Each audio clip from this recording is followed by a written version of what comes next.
All right, all right. Welcome, everybody. I'm seeing everybody starting to stream in. That's great. We're going to wait for 30 or so seconds while people stream in, and we'll get started. So hang out, and for now, you get to look at our beautiful backdrop and look at my ugly mug. So we're thankful to have y'all here. This is going to be great. We've got some great panelists. Starting to see more people stream in. So let's go ahead and get started. So welcome coaches and team owners to another edition of #Fitter and Faster Live presented by Fitter and Faster Swim Camps. I hope you're all staying well, staying safe, and staying positive, or as positive as possible. Let us know in chat where you're from and which swim team you're repping. Had too much caffeine this morning, I guess. If at any time the chat begins to get a bit overwhelming, you can minimize it by clicking on the red button with 3 white dots on the right-hand side of your screen, and that'll kind of push the chat box off to the right. If at any point people begin to spam, I will have to remove you from the broadcast. We're all here to talk about a pretty serious topic, so try to keep chat to stuff relevant. However, if you have a question at any point, I encourage you to participate in this discussion, and we'll try to answer your questions as they come in. Some of you may already know me, but for those who don't, my name's Tyler Clary, and I have been a clinician with Fitter and Faster for almost 7 years now. I'm from Southern California originally, and I now live in Charlotte, North Carolina. I have a background as a professional swimmer on the world stage for about 6 years, and I was a competitive swimmer for about 20 years. I competed at the London Olympic Games in 2012, where I placed 5th in the 200 butterfly and won the gold medal in the 200 backstroke. I'm now the Director of Sales and Marketing with Fitter and Faster. Welcome again to this episode titled Swim Team Business Planning. And we're so lucky to have Todd Schmitz, Tom Ugast, and David Arluck as our panelists today. Of course, there's a lot going on in our industry lately, and I can imagine that you as coaches and team owners are probably encountering many situations that are difficult to deal with, whether that be customer service related or revenue related. The idea in this discussion is to bring to light some of those issues and to maybe find a way to come up with some solutions. So again, we have Todd Schmitz, who's a pretty well-known coach, having coached at the Olympic level twice in 2012 and 2016. Missy Franklin's coach, a lot of people, that's how they know him. And he's also the head coach of the Colorado Stars, which is based out of Denver, Colorado, and it's a team of about 210 members. We also have Coach Tom Ugast, who's the CEO of Nation's Capital Swimming, which is over 1,800 members strong, with 12 training sites. Tom also occupies a seat on USA Swimming's board of directors as the financial oversight chair. We also have the CEO of Fitter and Faster, the man himself, David Arluck, who's in contact with coaches nationwide on a regular basis and has a good feel of the heartbeat of the swimming community from the coaches' side. Welcome, everybody. Thanks for having Tyler. Thanks for having me, Tyler. So no, we're thrilled to I'm thrilled to have you here. You know, it was kind of funny about a week and a half ago. It feels like a month ago now. David called me and, said, hey, we need to find a way to stay engaged with the swimming community. And he said, I want you to think about how we can do that and think about how we can continue to provide value, not only to our swimmers, the athletes that come to our clinics, but also to the coaches that we interact with on a day-to-day basis. And this is kind of where this idea was born from. And obviously I addressed that a little bit here in the beginning, what the swimming community is going through right now. But we've been getting asked constantly, like, what are you guys doing to stay afloat? What are you guys doing to keep engaged with your swimmers? And that's kind of the point in this discussion. So I guess to kind of kick us off, we'll start with Todd. Tell us a little bit more about your club and, how, like, the road that led you to where you are now. Well, like you said, Tyler, we're based in Metro Denver in Aurora, Colorado, 210 members. We're an age group team. Anybody out there, most of the teams out there, we got ages 6 years old to my oldest athlete right now is 28. Chasing his Olympic dreams. He's got Olympic trial cuts, but then the whole range in between. We really only have one site. We use multiple pools, but really only have one site.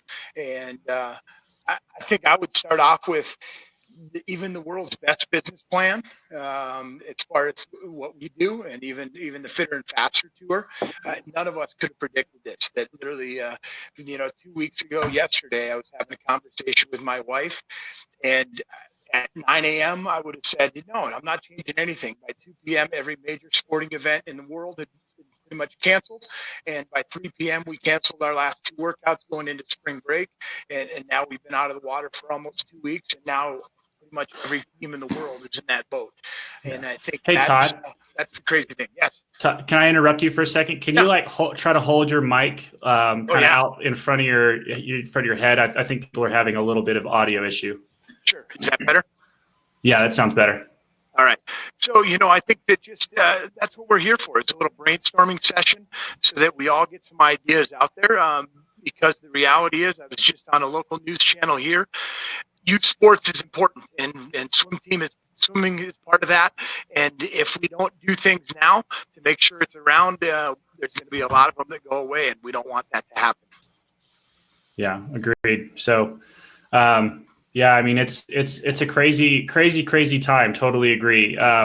Tom, can you tell us a little bit, kind of go down that same train of thought with Todd? Yeah, sure. We've now, Nation's Capital has been out of the water for 10 days. We're in the Metro DC area, 12 different sites. Every site has a little bit different, but most of our sites aren't any bigger than some of the clubs of our coaches that are on this call. It's 110 kids at one site, maybe 150 at another. But when we pull them all together, we're 12 of about 1,800 swimmers. But I met with our coaches. It'll be 2 weeks ago last Saturday, and we all made the decision that no matter what, at that point, not all the pools were closed. The county municipals were still open in some form or fashion, hadn't made a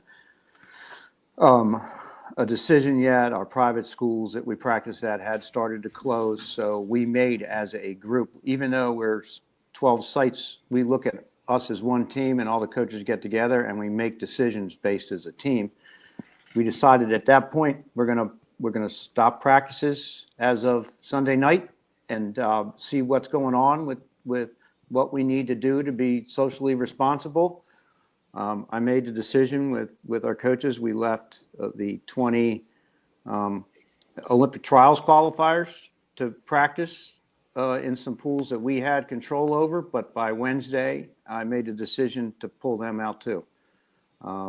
Although we didn't have clarification on what the Olympics were going to do or trials, I just felt it was too dangerous to put our coaches in that position, our swimmers going back to their families.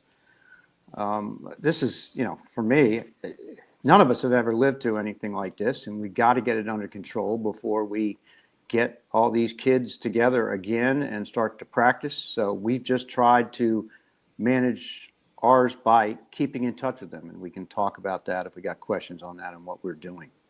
Yeah, but sure. We still got to.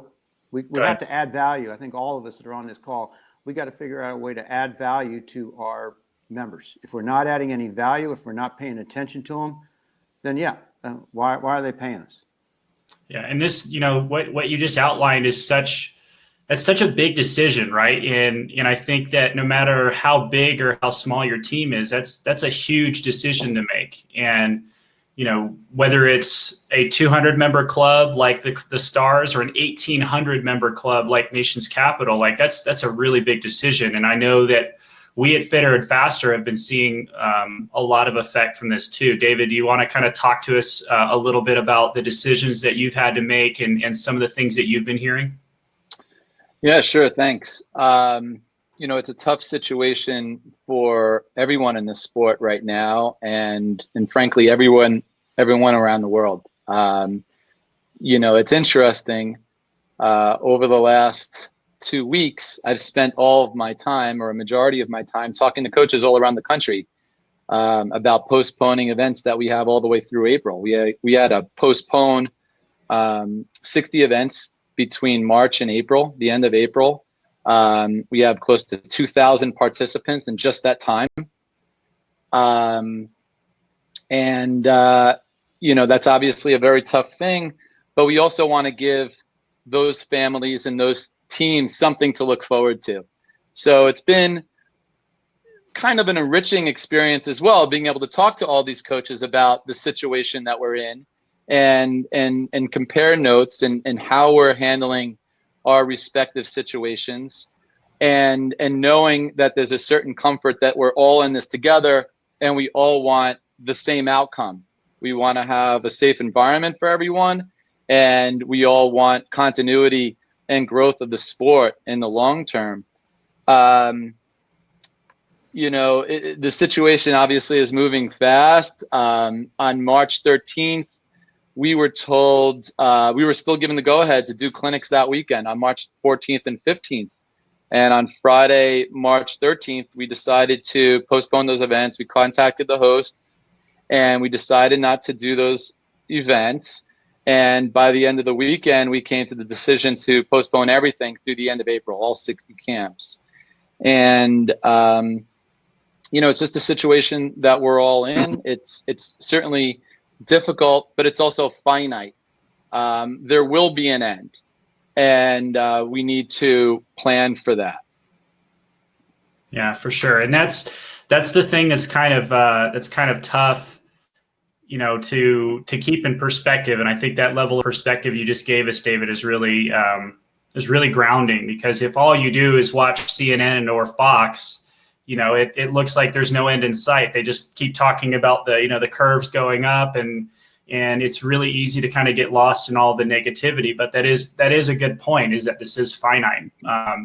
You know, but until then, there are a lot of problems and just strange issues and situations that people in this call are having to deal with. And I guess let's kind of get right into it. You know, what and we kind of already covered this, but like, what do you see is the effect of the current environment on the state of swimming as a whole? And any one of you guys can jump in and start talking about it. But like, before we get into talking about your individual clubs and how, you know, you're managing certain issues and what issues you're seeing, you know, how are you seeing this effect on swimming as a whole? Well, I'll start. I think, you know, I'm glad the IOC finally came out yesterday and announced with Japan to postpone the Olympics to 2021, and it gives us at USA Swimming time to think about what we need to do with trials and at least get our elite athletes out of the worry that they got to continue to try to train to get ready for the end of June. Now we've got to pause in that. They can take care of themselves first and their families and their own health while we navigate through what we're going to do with this virus. So from that state, I think we're good. We at USA Swimming will be working on what we're doing. The staff is working hard at trying to figure out what we're going to do, but we'll make the right decisions for the athletes. So I think we're in good shape there. In terms of our 400,000 plus members, it's hard on all these young men and women that love this sport and want to train, and their parents want them to train. But you know, the longevity of everybody, and you know, I worry more about our officials than anything, because they're older and some of them aren't in the best of shape, and we need to be protective of them and our members' grandparents and parents.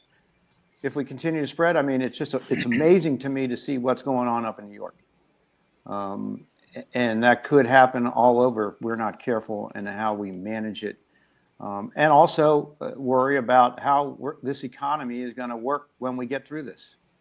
Mm-hmm. So I think the state of swimming is okay for the short term.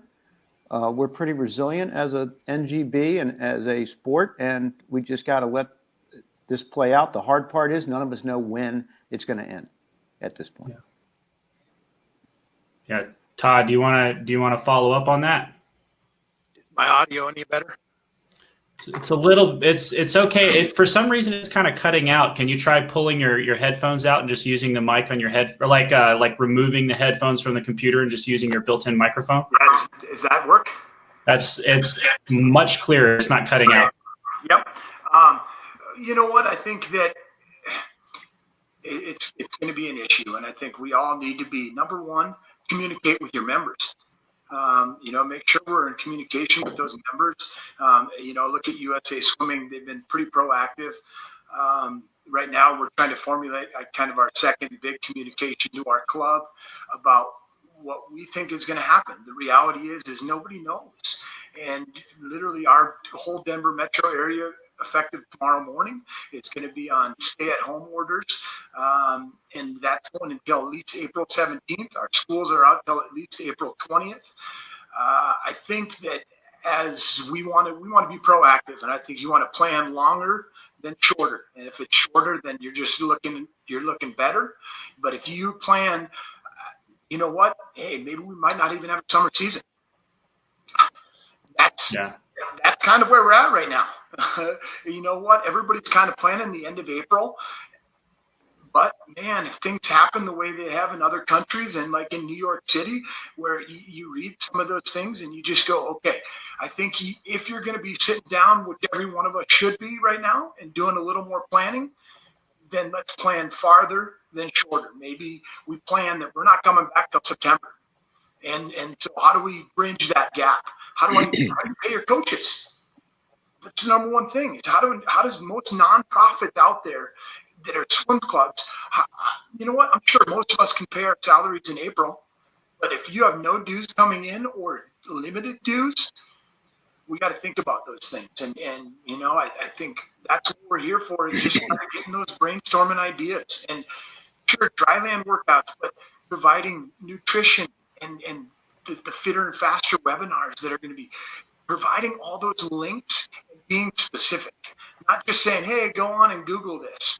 No. Provide them very specific information and say, this is what I want you to watch in this YouTube video of so-and-so. And providing interactive material for all ages. And I think that's one way versus just going, hey, here's a dryland workout. Yeah. And that, David, do you want to follow up with that? I have a follow-up question to this train of conversation. Yeah, well, there are certain studies that I know, and I know that almost all parents who involve their kids in swimming have their kids involved with swimming because it's a wonderful sport. It's something that they can do for a lifetime. It's a great place to learn good habits and to make friends and hang out with great people. So that steady is never going to go away, and they very much look forward to coming back to the sport. And they also know that there are a limited number of platforms that enable that steady to be there. The swim teams in their communities, entities like USA Swimming, Fitter and Faster, and others. And in this difficult time, one of the things that I've noticed is very similar to when I was living in New York City during 9/11, is the community is really coming together. So while people are suffering personally with uncertainties about their jobs or their community and things like that, they're also rallying around their local businesses and entities within the communities that they're active within. So for example, the members of all your swim teams all want to see you succeed. They all want to see you go on. And I believe that with good planning and providing resources like dryland and webinars and other activities, there are ways to stay connected with your membership and engage them. And I think you'll be pleasantly surprised that you'll have a large portion of your membership very supportive of the long-term outlook, because they want to give their kids something to look forward to. And I really believe that that's where everybody needs to be thinking right now. This is finite. It is scary. It is uncertain, but there will be an end. And whether that end comes between September 2020 and April 2021, there will be an end. And like Todd was saying, you should plan for the long term within this short term issue, and we'll all be better off. Your 10-year-old, your 11-year-old, your 12-year-old swimmers are not going to be any faster or slower because of this in the long term, because of this, bump in the road, this unfortunate bump in the road. Yeah. Tyler, I'll just say one thing on that, and that's all true. I think the hard thing for everybody that's on this call, as Todd mentioned, most of us can probably pay April, but if we're going out, our economy is going to be totally different if it goes all the way out to even September. If we lose the rest of this season, there are a lot of coaches on this call that don't know where they're going to pay their coaches or pay themselves. And certainly, as I sent out a letter to all of our members today, I don't have to pay pool rents. I don't have to pay meet entry fees that we had budgeted for. And we're going to figure out a way to get that back to the members in next season. But as everybody knows, cash is king. If we don't have cash, we can't operate. So I'm hoping, we can help some of the people on the call navigate through that, what they can do, how they can do it to survive. Because I think that's where we are right now. How do we survive to get to that point that we can get these kids back in the water? Yeah, and that is, that is the ultimate goal. Obviously, Todd and Tom, you and I were online yesterday talking this over a little bit, and one of the things that I had said that, we were talking yesterday for everybody in chat. We were talking a little bit yesterday about this really unique problem that, that everybody's having to address. And, I'm sure everybody here that are panelists and everybody in chat for sure has already had to deal with some families that are, demanding refunds. And in some cases, it's totally understandable why they want their dues back. But David alluded to this earlier. It's like, if everybody does that and everybody is only focused on the short-term side of this, there are going to be a lot of clubs that are going to go under, and a lot of swimmers out there are not going to have a swim team to go to. So it is very much about a discussion between the swim coaches, the management of the teams, and the swim team family or the swim families to say, this is going to be a tough time, but we got to find a way to get through it, right? And somebody asked earlier, what value added are you guys working on to give back to your swimmers and their families in order to try to keep them engaged, in order to make them feel a little bit better about staying financially involved with the club while all these pools are down? So I can start with what we're doing. I've broken it down, because I've made a commitment to do whatever I can to continue to pay all of our coaches, whether they're salaried or hourly. Even there are a lot of hourly ones that this is the way they make their living, whether it's a mother with kids on the team and works 10 hours on the practice deck a week, but they need the money just like all of us do. So we have created where each one of them is emailing the kids, if not every day, every other day, or every third day, depending on how many times that actual group would get together, sending them things to do to stay active. I know we've seen a lot of things come up about USA insurance isn't going to cover if someone's doing a workout at home. I've told my coaches, I'm not worried about that. You need to stay engaged. If someone wants to sue me because Johnny broke his arm at home, I'll deal with that. But all of us need to stay engaged with our athletes. You got to look at them as customers and their families and customers, and stay engaged with them. Have them doing something to stay active. If the weather's nice around where you are, get outside.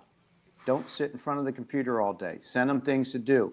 We're sending them the links to Fitter and Faster, and had them all sent the link about Elizabeth Beisel. I thought she did a great job to try to engage those kids. And the more of that we can do and show that we aren't leaving these kids behind, we're continuing to try to engage them every day, we'll be better off when this ends. Yeah, I have a question, because I've heard a lot recently in my conversations, and it just occurred to me in my conversations with coaches, and even here in this conversation where you're having team meetings with the coaches.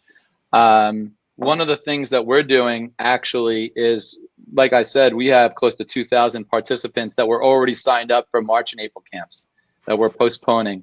And we have 2 dedicated staff members on our team that we're so lucky to have, Patty and Susie, who are calling every single family of our postponed events and talking to them about our plans. And you know, we're leaving a lot of voicemails, but we're also getting a lot of people live, and the people are just so happy to hear from us, and appreciative of it. You know, every once in a while you know, we might, you know, very, very, very small number of people are, you know, in bad situations, but 99.9, and I'm talking about literally 99.9 out of hundreds and hundreds of calls that have already been made. People are just appreciative to hear from us, to know that we're here for them during this time. They like seeing the webinars, and they like knowing that we have a long-term perspective on everything. Are the teams, is that something that your team is doing, Todd? You know, are you calling the members of your team individually, you know, beyond just email updates? You know, because that might be something for teams to consider. If you only have 100 or 200 people on the team, that might be a good thing for teams to do. You're right. You're right, David. What do you guys want to hear? What do you guys want to see? You know, what can we provide you with? But see, you're a different entity than Tom and I, and so my biggest concern is your map. You know, our map guidelines and our minor interaction. And so, as far as a phone call to an athlete, No, I'm talking about to the parents. Oh yeah, you know, but I think we're cognizant. We're trying not to bombard them. So when I'm sending out resources that are maybe for the entire team, I'll send out an email today, and then I'll wait a day, and then I'll send out another email on Friday, to try not inundate them, because I also realize that they're probably being inundated from a lot of different areas. You know, just having their kids at home and not having to homeschool your kid all of a sudden, or having them around the whole time. I think we need lessons in that in my house, man. Oh my gosh! Right? Well, Arluck, I hope you're not trying to teach your kids, because you're so ADD they won't learn anything. No, I'm not the teacher in the house. I'm not the teacher. But you know, I think as clubs, April, you know, I kind of did an informal poll of clubs around me in the Denver metro area, and even up to Fort Collins, to see what they're doing. What are you charging for dues in April, and kind of get that conversation, so that I'm aware of what's happening in the other people's business world too, not just mine. I think just getting an awareness, so that you know, and it's all over the board. Some people told me they're charging 100% dues. Some people are charging 50% dues. I can tell you from my club's perspective, I finally came to the point we're charging 25% dues for April, and I have no idea, and that's based on the fact of maybe April 20th we're going to be able to get some kind of schedule going, but that's complete unknown. But I think the more I can, because as soon as we said we even were billing 25%, you get some emails that say, why are you billing 25%? But then you also get enough emails on the other side saying, I want to pay 100% because I want to make sure everybody that's right. is taken care of. Yeah, we're all gonna get some that don't appreciate what we're trying to do, or think they're owed something back. And I'll just tell everybody in this call, just take a deep breath, and if they're not saying no to you, they're saying no to the company, and move on. Don't worry about it. If we all worry about those, we'll put our heads in the sand and just want to stop. Yeah. One thing I want to touch back on, because I'm getting a lot of questions as it relates to insurance issues around you know, having these online dryland workouts. And I actually see Mark Hesse's in the room, so I'm going to try to invite him as a presenter to get him to talk about that a little bit. But in the meantime, you know, Tom, I know that you said, like, if somebody has an issue with it, you can handle that. But, you know, to be fair, you are a part of a pretty large club. And, you know, Todd, you know, what do you think about that? How are you handling that potential issue with some of the information that's been put out by USA Swimming? Well, number one, it's frustrating. It's frustrating for me to see that email come out a day or two ago to delineate. I think that's just something that, as USA Swimming as a whole, we need to evaluate. We need to be coming to the 21st century, so that if we have interaction via email or man, I can get a doctor's appointment over the phone or over teleconferencing and get a prescription, but I can't prescribe things to my athletes. And so that's frustrating for me. But I'm also of the point of Tom. I grew up with a family of lawyers, and Colorado Stars, I operated as a business. And every email I sent out, I try and put a disclaimer in there that says, this is for informational purposes only. If you do it, make sure you're understanding what's happening. But I think we got to be cognizant of it. But I don't think it can paralyze us so that we're not doing anything. I agree with Todd, Tyler. I mean, it's all about risk management. Certainly, USA Swimming has to take a stance, and Mark can talk to that based on our insurance through K&K and everything we've got. But we've got to keep these kids active. I wouldn't be sending them to tell them to do somersaults 5 times in a row outside. But with what we do in dryland for most of our athletes anyway, it's all body weight. We're not asking them to lift big amounts of pounds. So the propensity of them getting hurt is probably very low. And everyone's got to make their own decision on that if they want to take that risk on. But I think the risk is lower there than not keeping them engaged over the next few months. Sure. And that's exactly what I was about to get at is like, do you want to be, it's a double-sided blade, right? Like you potentially open yourself up to that risk, but if you play it passive and you side with fear and you don't choose to continue to engage with your athletes, you may not have athletes that want to come back after the fact. So that's a really good point. I'm not sure that Mark is getting the request to be a presenter, but I did broadcast his comment to the room. Yeah, that's fine. That's fine. But I did broadcast his comment to the room, y'all. So any coaches with dryland insurance questions, feel free to call or email him after this webinar is over. His phone number is down there on the right-hand side of your screen. And you should reach out to him if you have any further questions about that. But I guess he's joined the room. He has joined the room. Mark, at the top of your screen, you'll have to start your audio and video in order to chat with us. Tyler, can I jump in real quick? Yeah, go ahead, Todd. So one of the comments is just, hey, what are you doing about your season plan, and what are you doing? How are you planning for your long course championship? I can tell you that we take an annual team travel trip every summer in June. And actually my staff and I have already kind of started that conversation. Like, hey, are we gonna still offer this travel trip? What's gonna happen? Make sure we're already thinking about that. I'm being optimistic, and I'm hoping that we're gonna get a long course season in at some point. And even if it's truncated, we still have a championship meet the end of July or first part of August. And I think that's really what I'm planning on still. And like I said, if we need to adjust it. Okay, cool. No, and that's all great stuff. Mark, hey, really happy you're able to join us. Appreciate that. Hey, Thanks, Mark. Tyler. I wasn't prepared to come on, so just for everybody in chat. Yeah, for everybody in chat, this is not scripted. This is actually the first time we've used this feature in our webinar platform. So you're seeing it live, but Mark was gracious enough to go out and put out his contact information as it relates to insurance issues around dryland in this time. Mark, can you talk to us a little bit about what you know? Yeah, so disclaimer, I'm not an insurance expert or a lawyer, but I know way more about insurance and risk management than I knew last week. And so the communication that we sent from USA Swimming to everyone was just to clarify and make coaches aware of what their coverage and liability is.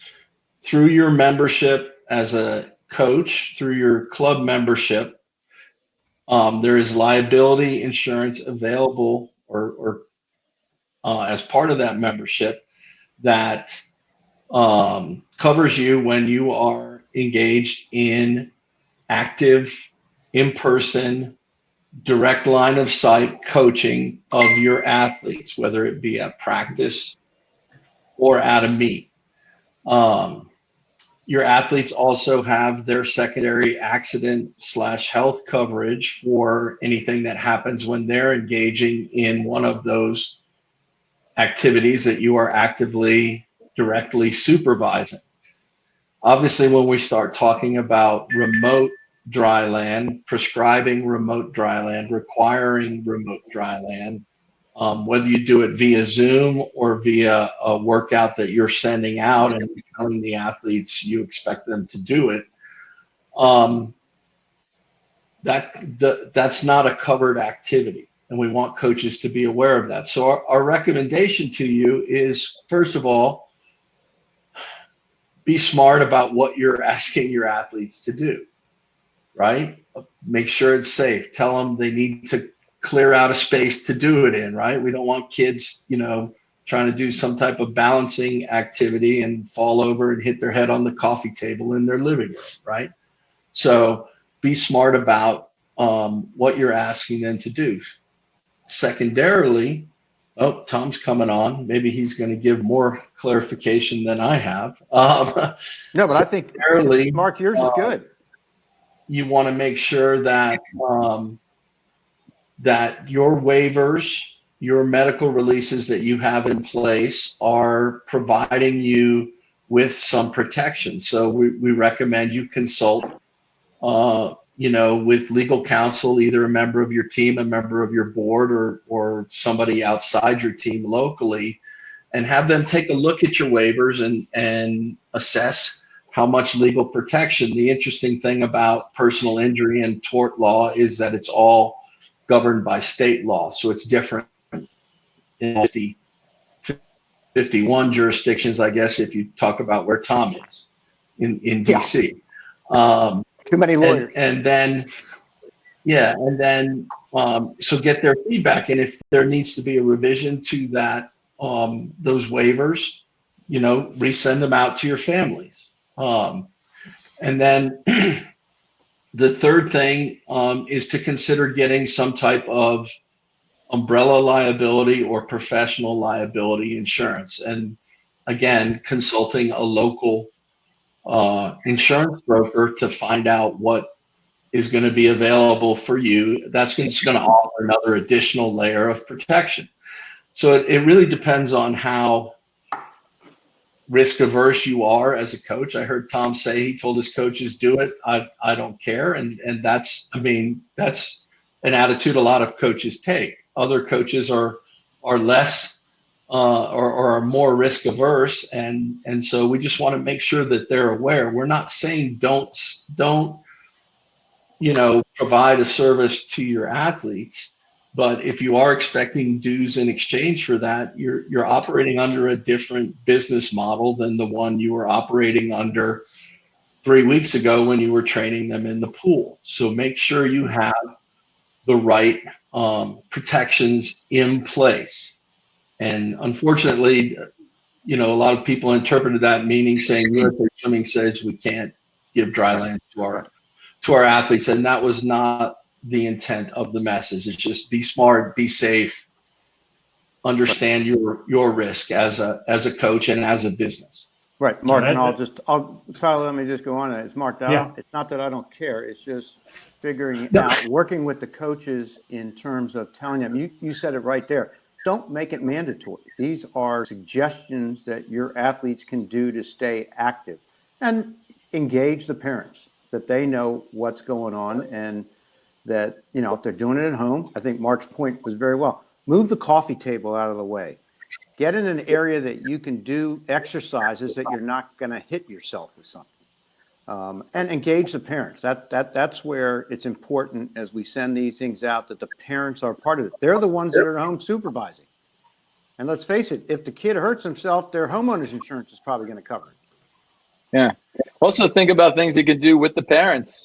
Right. Try to engage the parents in the activities as well. So if you're going to be doing planking, invite mom and dad to do it as well. I think every family is searching for things to do together and have fun with. And it's really interesting. There's a lot of parallels between what we're experiencing today and what we experienced after the terrorist attacks in 9/11.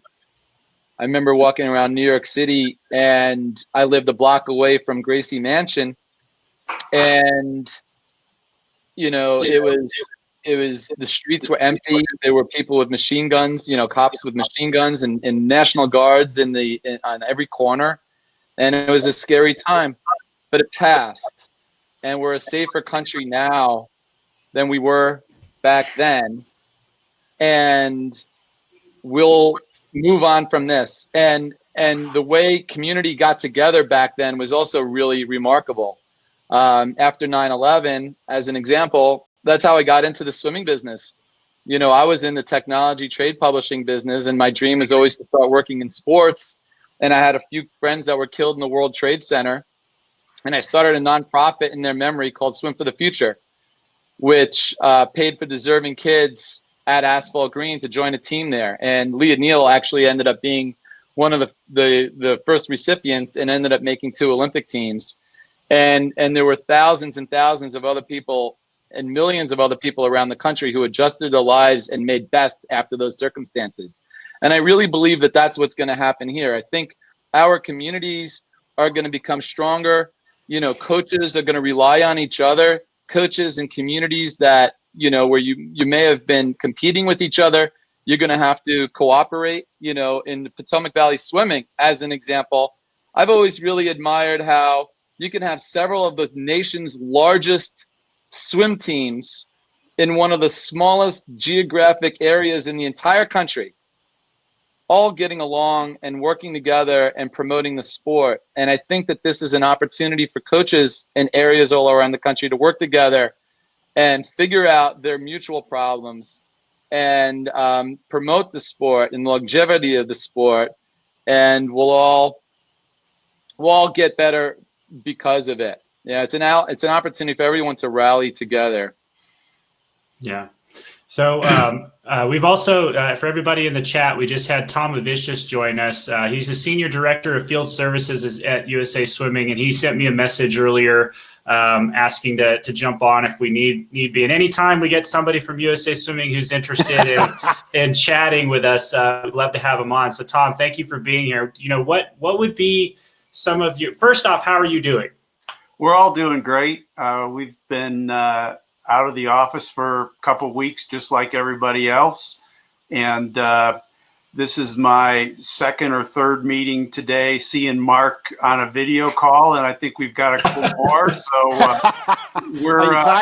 we're getting used to doing lots of video calls and making use of technology that we didn't necessarily quite use as much as we maybe should have in the past. So, and also, geez, David, following you with your like little motivational talk there, that's not an easy person to follow. So thanks, Tyler. Yeah. Well, again, we just appreciate you being here. But so, earlier we were talking about how coaches and clubs can stay engaged with their swimmers, and you're the Director of Field Services. So, what would be some of your suggestions that maybe some of the coaches out there might not be thinking of, and what should some of their habits be in terms of staying engaged over these next several weeks, hopefully not months?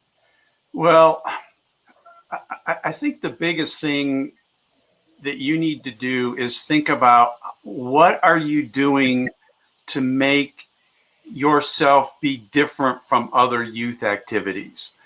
We always talk about swimming being a family where you not only have the swimmer, but you've got mom and dad and sometimes brothers and sisters involved. So what can you do to keep everybody involved in that? So I'm not sure. I mean, Todd, I heard you earlier talk about that you want to be judicious with the amount of communication that you give, because the last thing you want to do is get another email from the swim team like, come on, enough already. But at the same time, you still want swimmers and their families to feel engaged. So you're going to need to figure out what's right and what's best for you. The other part I thought was kind of an interesting thing. was on a call last Friday with some LSC leaders from different people around the different LSCs around the country. And one of them brought up the term, we maybe need to change it from local swim committee to local swim community.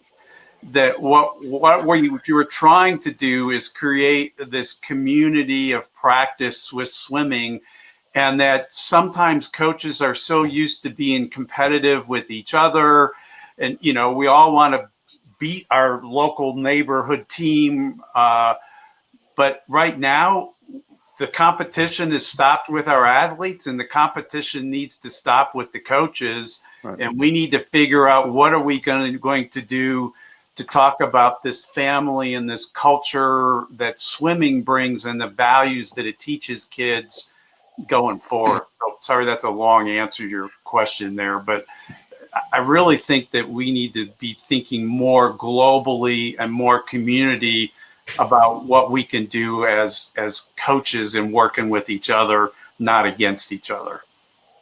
No, those are wonderful points. Tom, do you have any follow-up to that? Well, I just thought, I see we're 45 minutes in, and I think we ought to talk a little bit about financial impact. Yes. For everybody on this call. Yes. I'll start by saying I took the last day and a half to go on the SBA site and fill out the disaster relief loan documents. I would tell everyone on this call that's got a small business and feels like they're not going to be able to keep their coaches on staff or pay them to take the time and do that. It's not easy, but take the time, fill it out, send it in. $2 trillion is a lot of money and we've all paid taxes, and now's the time we need to be using it. So fill it out. I haven't seen the final bill and what they're going to do, but the rumors were that if we all use it for payroll and to pay our coaches, that it will be a grant and that we won't have to pay that money back. If we use it for other sources of funds, whatever we get out of it, that will be a loan at 3.75%, and we have over 30 years to pay it. But that's one resource that the federal government is making out there to make sure that we can continue to employ the people that we employ. So I would ask everybody, if they feel like it, do it. It'll help you stay around and sleep at night. We've done it. Specifically, we did it also. We did it also. We did it yesterday. Yeah, and I would suggest one thing that I did see a note come through from the USOPC last evening, that if you're thinking of applying, apply sooner rather than later, because I think there's going to be a lot of businesses that are in the same boat, and you need to be in the queue. It's not easy. The website is very slow, so don't get frustrated when you get kicked out or it stops. Just go back to it later. Do it at night if you have the time. It's not as busy. I know they're trying to upgrade the site. Looks like every day right now. Before this call, it was down. I can send. I'll send Tyler. I see where the forms. It's called SBA disaster loans. Yeah. I have a document that I was sent from my bank that I can get to Tyler, who can try to get it to everybody that's on this call. Do you have a link? Do you want me to get the link? Yeah, go ahead and pull the link, and then we should be able to put it up in chat, and then I can broadcast it to the room so that everybody can see it. Because I do think it's really important that everybody knows specifically which website to go to and what the name of the form is, and just any relevant information. So if you could work on that, that would be awesome. I see a message from Justin that nonprofits can apply for this too. It's not just for-profit clubs. Nonprofits can apply for it also. Trevor, thank you so much for putting that. Yeah, thank you very much. All right, done. So great, and this is a good thing to cover, because that's one of the main sort of Candace. Yes, you can apply if you're a nonprofit. That's and one also of the legs states of this too. discussion. Each state has their own. So some states are also offering relief as well. So there's not only federal opportunities, but I know the state of Maryland also is providing opportunities. So you should look into your state as well. Okay. While everybody's kind of digesting that, Mark, I know you messaged me and you said you had some more ideas on how coaches can stay engaged with their athletes. Do you want to go into that more? Yeah, I think I'd like to challenge coaches to think about all those things that you've wanted to coach your athletes on, but pool time or the urgency of competition got in the way. So all those values that you may, promote as your team, things like dedication, commitment, sportsmanship, teamwork, all of that. This is a great opportunity to take time and coach your kids on those areas. In addition to whatever you're providing out there in terms of dryland, a great time to work on some goal setting, to teach perseverance, to teach all of those things, and maybe, change our coaching model a little bit. I think it shows our families that we're providing more than just swim expertise. Right. We're providing life expertise. We talk about how swimming teaches life lessons, and so let's do that. Let's take the time to do that, and a great time to engage, educate, and empower your coaches. One thing, not your coaches, I'm sorry, your parents. And then the final thing is, hey, let's take care of ourselves, right? As coaches, we're notorious givers, but we don't always take our own advice, and we don't always take care of ourselves. And I think this is a great opportunity for us as coaches to grow, whether it's getting fit, whether it's learning how to cook and making your diet better so you don't stop at fast food after practice every night in the future, or just growing in your coaching skills and your general knowledge. It's a great opportunity to look at that. Absolutely. David, what's the link that, sorry, go ahead. I just included a link on the right-hand side. We work closely with a company called Eventbrite, and they put together some really nice resources. And one in the link I just included is a page that has known support for various states all around the country. So if you go to that link, you can look your state up, and it will link directly to resources by state that you might be able to apply for loans for, or some sort of other relief. So check that out. Great. Yeah, everybody should check this out. And really, there's a wealth of information here, y'all. And if you're, if some things are kind of floating past your screen, you can still scroll down in the chat window and move on down here. David, I'm going to broadcast this to the room. So you should be able to see that link now that David Arluck posted, and that's a great resource for you to check out. Todd, I know you were trying to speak earlier. What did you have for us? I was just going to say that I know there's some board members in here and a lot of head coaches. I would say, as a board member and head coaches, you need to have a conversation. If you don't know the information, you need to have the information. You need to have a conversation with somebody that has it. As a head coach, you need to know how many months can you pay your salary right now, period. Like, you need to know, do I have $100,000 in the bank? Do I have $10,000 in the bank? Because I know as a head coach, sometimes you don't get that information, and your staff is going to come to you for information. So you need to have that. And if somebody doesn't want to give you the exact information, then, well, first of all, that's probably an issue.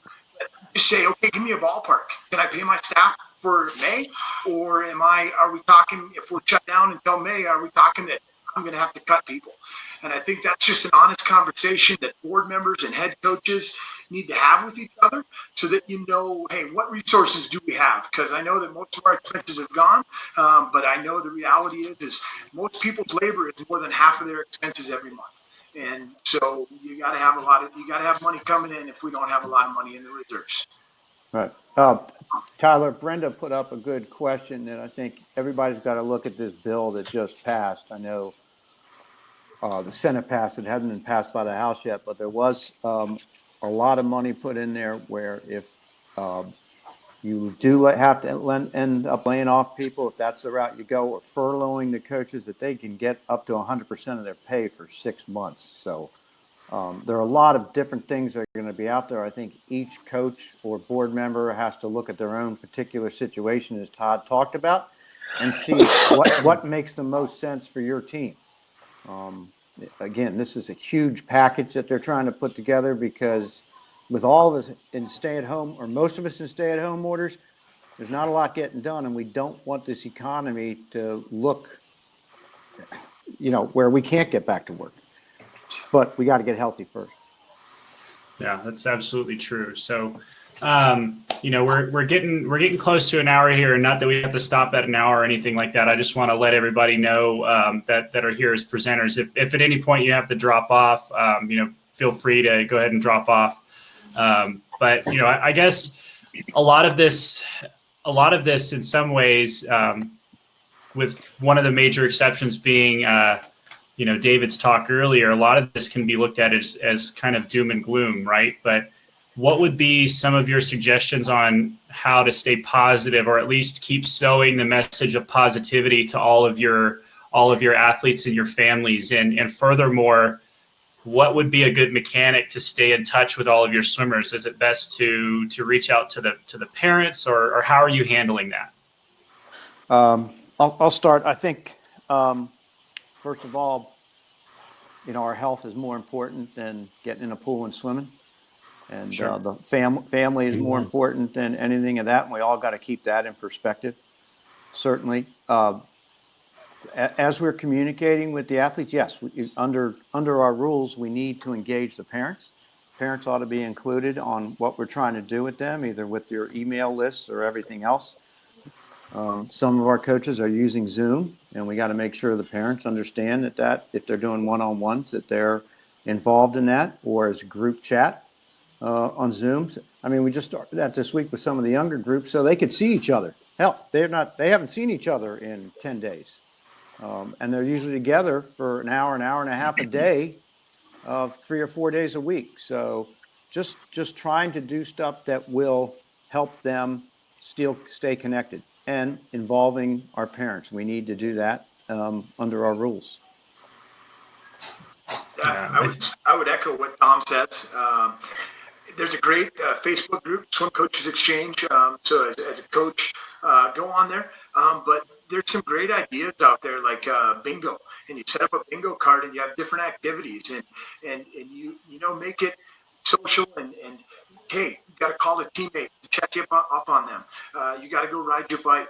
You got to go outside for 30 minutes. You got to have an hour of no screen time.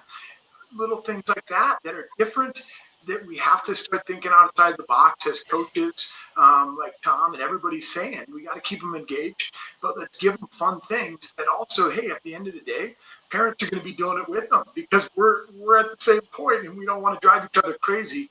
So when it's nice out, we want to go outside. And man, my neighborhood right now, everybody's coloring bears and putting them in their window, and they're having a bear hunt. And so when you go out on your walks, you're looking, and my 9-year-old daughter was so excited to color some bears and put them in our windows, and we're going to go for a walk later and see for those. So those are different things that think outside the box and do those. Yeah. We started a NCAP in quarantine Instagram contest where they have to send in pictures that we post, and we're going to pick a winner, I think, every week, and give them some outfitting gear. But engaging them all so they get involved and either do a video or pictures of what they're doing, just so that everybody stays engaged with each other. We're all of us have teams, so let's use that team aspect of what we do to keep everybody engaged. Yeah, that's a good point. And to add on to what Todd and Tom just said, I think directly communicating with the parents and getting ideas from them on what would you like to see? How would your kids like to participate? Because many things that they may come up with, other families are going to want to have as well. And then when you implement them, they can feel a sense of ownership in what's being done, and feel like they're really being part of this team at a higher level to get through this difficult time. So I really think that individual communication is a really important aspect of all of this.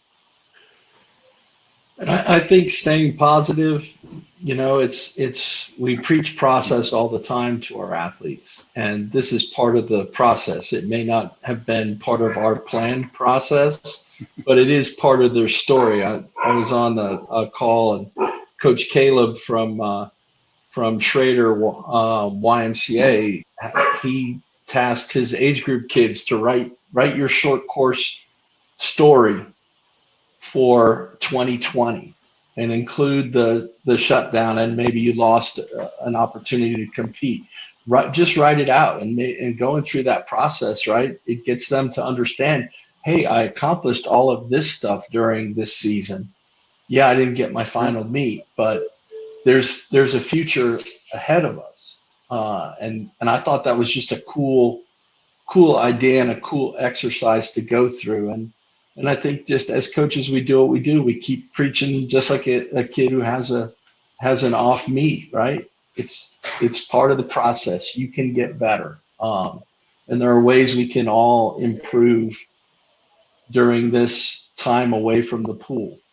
Yeah. And we'll worry about the swim stuff when we get back. Yeah, right. Well, but I agree with most of what you said, but we can still be improving as athletes even while we're at home. Like, there's such a wealth of information out there on YouTube. Like, Fitter Faster is hosting a lot of these webinars that aren't just quarantine related, but we're also going to be having our clinicians on that are going to be breaking down stroke, breaking down streamline, breaking down video of starts and turns. We also have an app that I'm going to show everybody here in a little bit that's going to be a huge wealth of information for people to go and pick apart what other athletes are doing. And then maybe in some cases, athletes have video of themselves that they can look at and compare and then visualize some of those changes, so that when you come back, you're probably going to be surprised in many cases at how good the swimmers are in light of being out of the pool for this long. Like, a quick story about myself, right before the NC2As in 2009, which is 11 years ago now. Holy cow. You're old. Yeah, right. I'm so, in this room, I can't say that, but no, I actually dislocated my shoulder in practice, and I had to spend a couple of weeks out of the water before the NC2As, and I came back and was only in the water for a handful of days, and went and ended up becoming the NC2A Swimmer of the Year that year.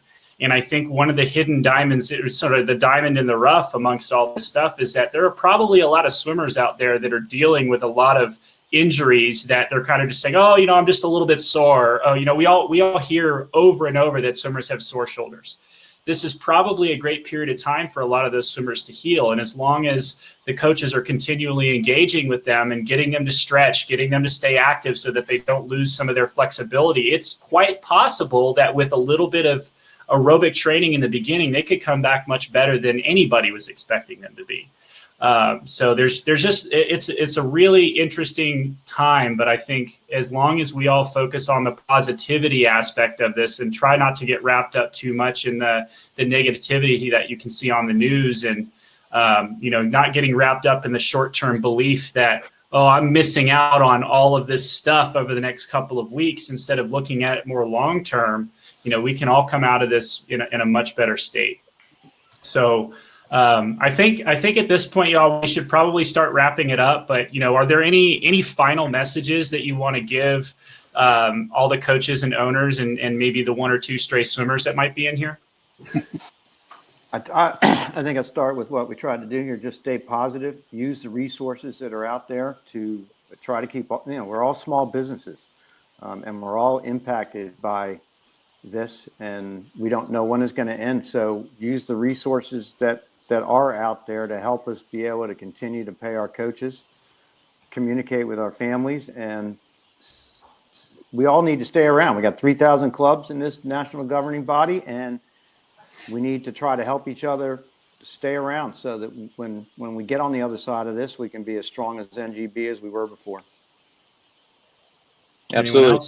One thing I just wanted to also ask was, I'd be very interested in knowing, are there other topics that you'd like to hear us get a panel together on and cover in the coming days and weeks for you all? We could provide, we have a wealth of contacts and people who can provide some good programming for everybody. So if in the comments you have things that, are still concerning you, and things that you want to hear discussed, we would love to put together some more programming for you all. So you could put in the comments some of your ideas. We'd appreciate it. For sure. While we're waiting for the comments to come in, Todd, Mark, Tom, do you have anything else for us before we wrap up? I guess sorry, I heard Go ahead, Todd. Local swim community.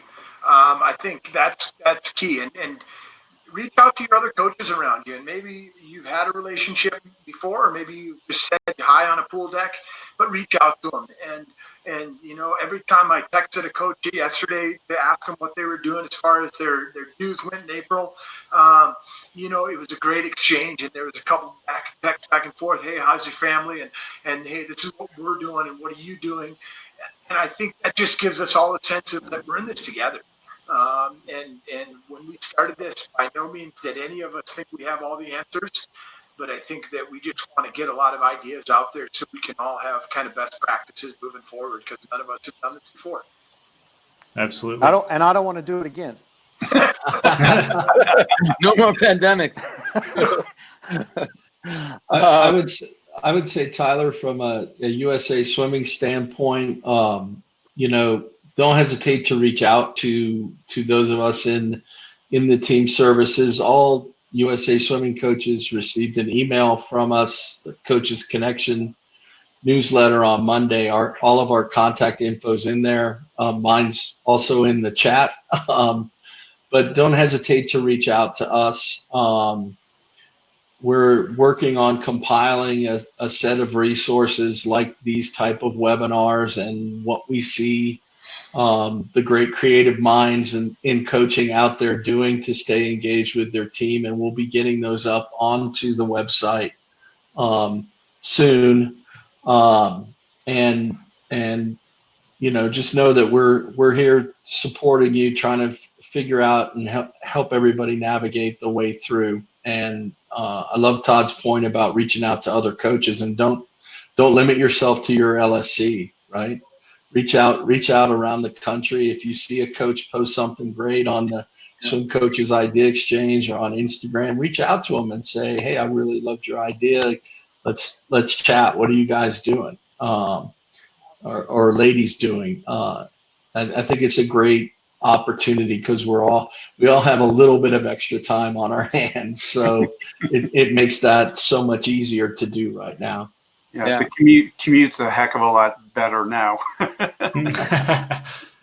Very true. And I would think to echo Mark's things, the more if you've got things that you think are interesting or unique or different ways to engage your parents, your athletes, please send them our way, because we do want to develop some resource information for people. The other part that's where we're even talking earlier this morning about, like, for us, most of us, it's kind of started a week ago Monday, but yet that seems like it's months ago, and it's only been 10 or 12 days, right. But yet it feels like an eternity. But there's going to be a lot longer period probably where we're all still going to be out of the water. So again, let's get creative and figure out ways that we can share. Agreed. David? Yeah. Just a couple of things. I'm looking at the comments about some requests coming in on shows. There's obviously certainly a concern about college recruiting, and actually we're going to begin a weekly show led by Brett Hawk beginning next week on college recruiting. And each week we're going to have different guests talking, from Division 1, 2, and 3, talking about the college recruiting process and what they'll be looking at and, going forward and how they're planning. So that's going to be a show. We're also actively working on just like everyone else, we're looking to adjust and create new things. So we're creating a page that will have like a landing page that will have all of our upcoming events. So you'll be able to look at everything we're doing. Tyler, I think you said next week we have about 10 different episodes we're going to be doing at least. Yeah, we have 8 on the docket right now, and I'll actually just read them off to you. Some of these still require confirmation, but just to get the word out, because we really are trying to provide a lot of value in this time. And Monday we're supposed to have Mindset Monday with Chloe Sutton. It looks like we're going to have Kat Simonovic on, and they're going to be talking about goal setting. We're trying to get Nick Thoman to come on to do a fifth stroke or a streamline webinar. David mentioned the college recruitment show with Brett Hawk, which I think is so hugely valuable. We're actually later this week, we're also going to be doing a couple of live workouts with one of our expert dryland trainers, is a guy named Lee Summers. And we're going to have two separate sessions, one for swimmers ages 9 to 12 and another for swimmers age 13 and over. So definitely look into those. We're going to be doing those again this week and next week. We're also doing a cooking show with Chloe Sutton, and she's going to be bringing on other athletes and other people who are nutrition experts to talk about some of the things that swimmers should be doing from a nutrition aspect. And we're working on a concept where we break down stroke video live and even have some of the swimmers that are coming and attending these live sessions, send us video ahead of time so that we can break down some of their video live. So we're really working to bring you guys as much value as we can, y'all. And we're so happy that you guys were here, not only to the chat room, but also to our presenters. Again, this is David Arluck, Tom Ugast, Todd Schmitz, Mark Hesse, and Tom Avischious. Mark and Tom, you guys were last-minute ads, but I'm so happy you guys were here. You added a lot of value. One little thing I just wanted to mention. I see a comment here from Brandeis Watkins Askren, and she's saying she's a parent volunteer for her team, and she serves as her team parent and a liaison for the state meet. Brandeis, please send me an email directly, david@fitterandfaster.com.